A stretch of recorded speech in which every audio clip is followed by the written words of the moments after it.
Salut tout le monde, contente de vous retrouver pour cette nouvelle vidéo.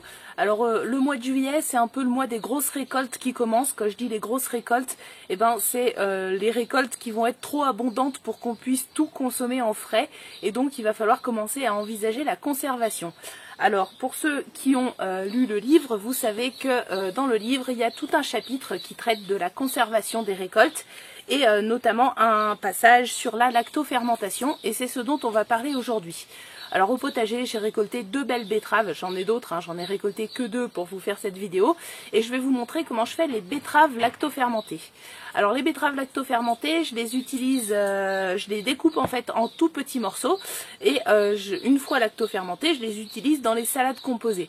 Alors d'abord c'est très bon, c'est délicieux, je trouve que les betteraves c'est un légume qui se prête vraiment bien à la lactofermentation, personnellement j'aime beaucoup, et surtout la betterave va colorer également la saumure dans laquelle les morceaux de betterave vont tremper, et du coup ça fait une espèce de liquide rougeâtre, et quand vous mettez ça dans une salade composée, eh bien ça vous fait la salade toute rose. Et pourquoi je vous dis ça ? Pas pour le plaisir d'avoir des salades roses, mais simplement parce que ça marche très très bien avec les enfants, notamment les petites filles. Moi j'ai une petite fille, comme vous le savez, qui a 4 ans et demi, et elle aime pas trop tout ce qui est légumes verts, etc. Elle a tendance, comme beaucoup d'enfants, à faire un peu la tête quand on commence à lui servir des légumes verts. Par contre, quand on lui apporte une salade composée où tout est coloré en rose, là bizarrement tout devient délicieux. Voilà, donc sachez qu'avec les enfants ça marche très très bien, et en plus, alors c'est le cas de ma fille, ça sera peut-être pas le cas avec vos enfants à vous, mais en tout cas ma fille, le petit goût acidulé de la betterave lactofermentée ne la dérange pas, puisque comme la betterave c'est un légume qui est quand même bien sucré, une fois lactofermenté, il n'est pas trop acide et c'est vraiment bon, c'est vraiment sympa, et même avec les enfants, donc du coup ça passe très bien. Voilà, donc c'est une petite astuce pour faire manger des légumes aux enfants, pour faire manger des salades composées aux enfants s'ils en mangent pas forcément habituellement, et en plus c'est vraiment super bon, et d'un point de vue nutritif c'est très intéressant. Alors d'ailleurs je vais vous lire un petit passage du bouquin. La lactofermentation, cette façon ancestrale de conserver les aliments, ne demande aucune énergie. Elle connaît depuis quelques années un regain d'intérêt légitime, puisqu'un légume lactofermenté contient jusqu'à 10 fois plus de vitamine C que le même légume frais. C'est pas moi qui le dis, c'est l'auteur, Du coup, c'est moi en fait. Mis à part la choucroute et les cornichons principalement, elle est un peu tombée dans l'oubli au profit des conserves stérilisées au début du XXe siècle et puis du réfrigérateur. Elle est pourtant très intéressante d'un point de vue nutritif, économique et écologique. La lactofermentation est une technique de conservation alimentaire de longue durée qui ne nécessite ni stérilisation ni congélation. Contrairement à ce que son nom pourrait laisser penser, elle n'implique pas la présence de lactose dans la conserve finale. Elle n'est donc pas proscrite pour les intolérants au lactose. Cette méthode consiste à plonger les aliments dans l'eau salée, donc une saumure, pour favoriser le développement de bactéries lactiques, dites bonnes bactéries. Privées d'oxygène, ces bactéries vont proliférer en se nourrissant des sucres présents dans les aliments qu'elles vont transformer en acide lactique, lequel va contribuer à détruire les bactéries pathogènes. Pour résumer, la lactofermentation, c'est la transformation des sucres, le glucose présent dans les légumes, en acide lactique par des bactéries.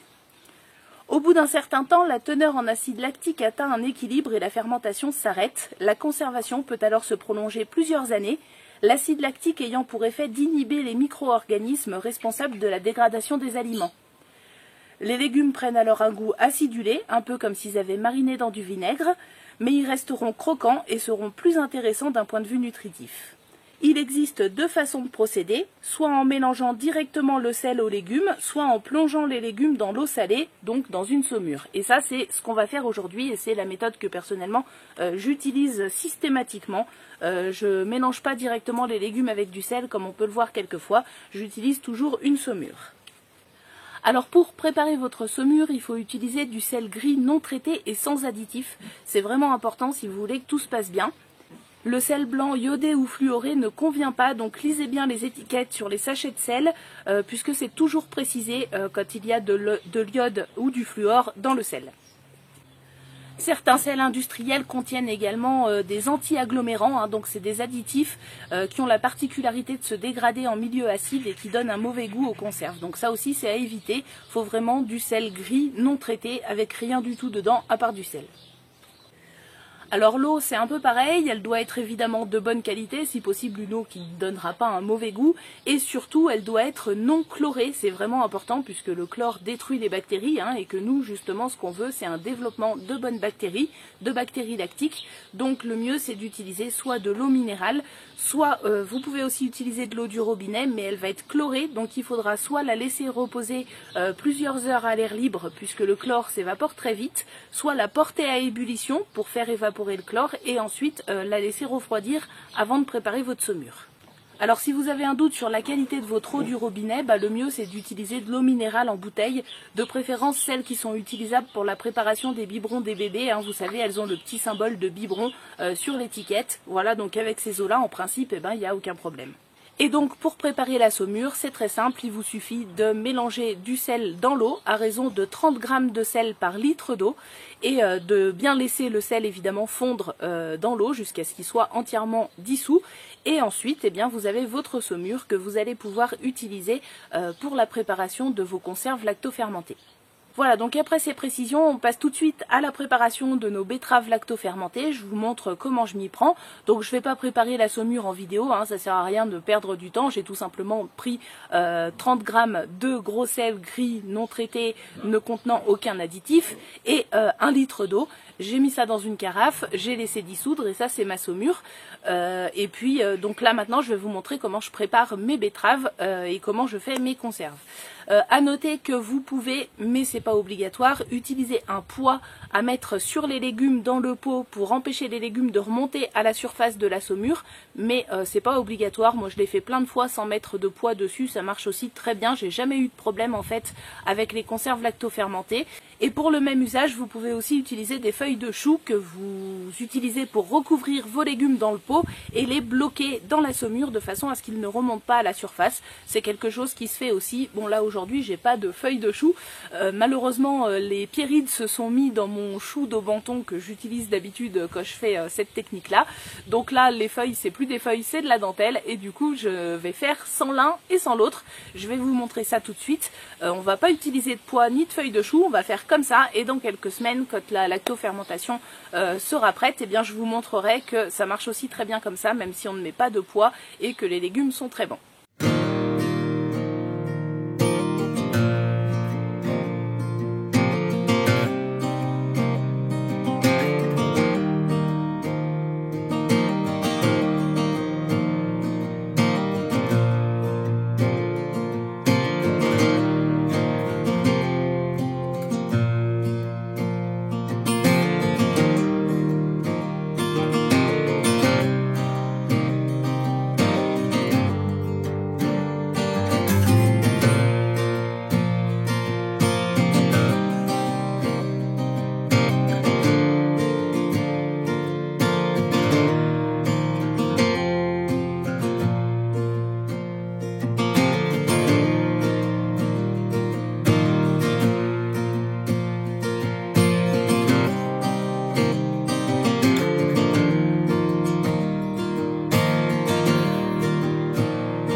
Alors une fois vos légumes découpés, bien tassés dans le pot et recouverts avec la saumure, et une fois votre bocal fermé, vous pouvez le laisser 8 à 10 jours à température ambiante pour démarrer le processus de fermentation. Et une fois que la fermentation est stabilisée, vous pouvez le mettre à l'abri de la lumière dans un endroit frais aux alentours de 15 degrés, idéalement dans une cave ou dans un cellier, pendant au moins 2 semaines et jusqu'à 1 an, voire même plus. Une fois entamé, le bocal se conserve plusieurs semaines au réfrigérateur. Du moins c'est ce que précisent la plupart des livres et des sites sur le sujet, mais personnellement je les garde dans un placard de cuisine à température ambiante même après ouverture et pendant plusieurs semaines sans aucun problème. Mais voilà, je vous le dis, normalement on dit qu'une fois ouverts ils doivent se conserver au réfrigérateur.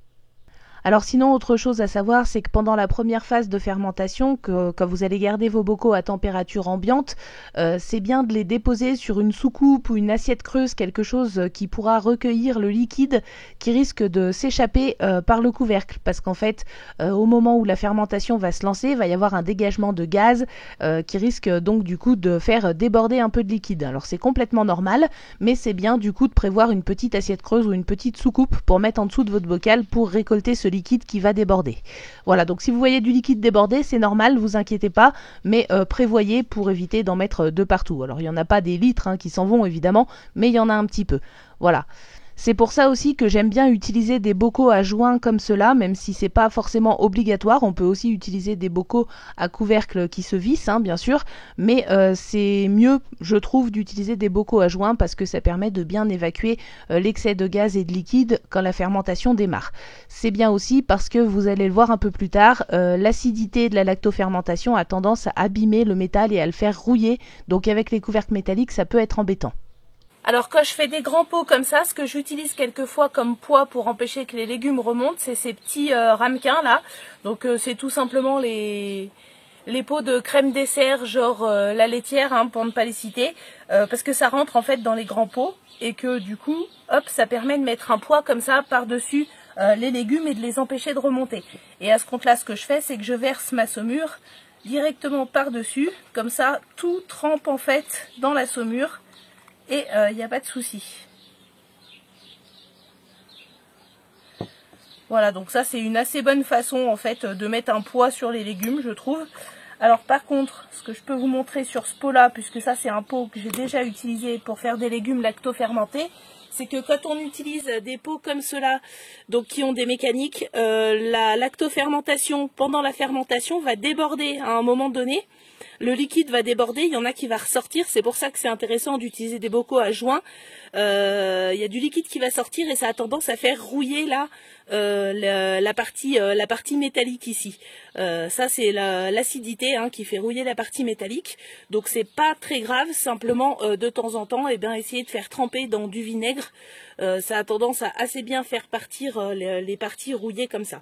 Voilà. Mais en soi, c'est pas très gênant puisque c'est pas à l'intérieur, bien sûr, donc ça risque pas de contaminer les aliments.